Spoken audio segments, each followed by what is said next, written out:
The People of the Black Circle. Written by Robert E. Howard. Narrated by B.J.Harrison. Chapter 1. Death Strikes a King. The king of Vendhya was dying. Through the hot, stifling night, the temple gongs boomed and the conchs roared. The clamor was a faint echo in the gold-domed chamber where Bunda Chad struggled on the velvet-cushioned dais. Beads of sweat glistened on his dark skin. His fingers twisted the gold-worked fabric beneath him. He was young. No spear had touched him. No poison lurked in his wine. But his veins stood out like blue cords on his temples, and his eyes dilated with the nearness of death. Trembling slave girls knelt at the foot of the dais, and leaning down to him, watching him with passionate intensity, was his sister, the Devi Yasmina. With her was the Wazam, a noble grown old in the royal court. She threw up her head in a gusty gesture of wrath and despair as the thunder of the distant drums reached her ears. "The priests and their clamor," she exclaimed. "They are no wiser than the leeches who are helpless. Nay, he dies, and none can say why. He is dying now, and I stand here helpless, who would burn the whole city and spill the blood of thousands to save him. Not a man of Ayodhya but would die in his place, if it might be, Devi," answered the Wazam. "This poison—" "I tell you it is not poison," she cried. "Since his birth he has been guarded so closely that the cleverest poisoners of the East could not reach him. 5 skulls bleaching on the Tower of the Kites can testify to attempts which were made, and which failed.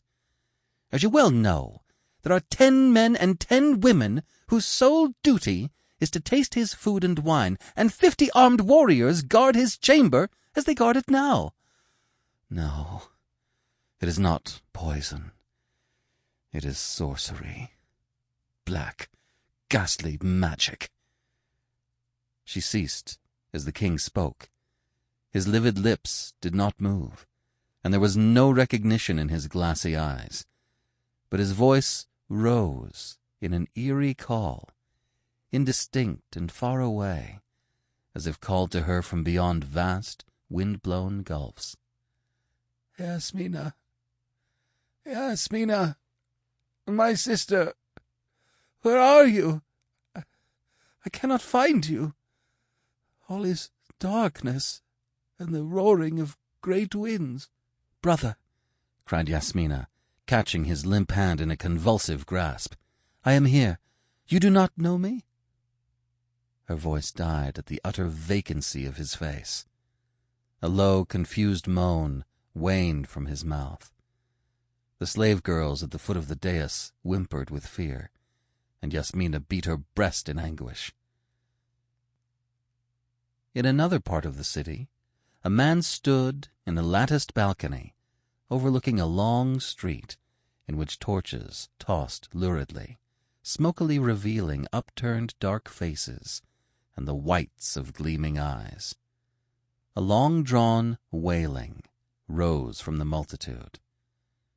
The man shrugged his broad shoulders and turned back into the arabesque chamber.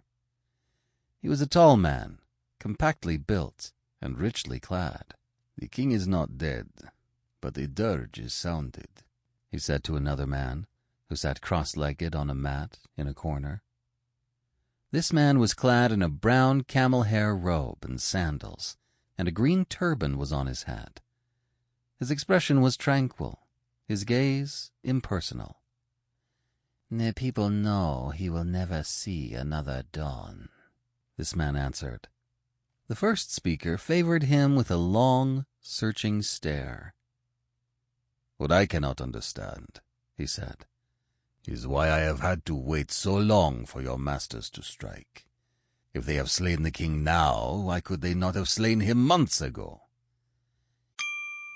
Sample complete. Ready to continue?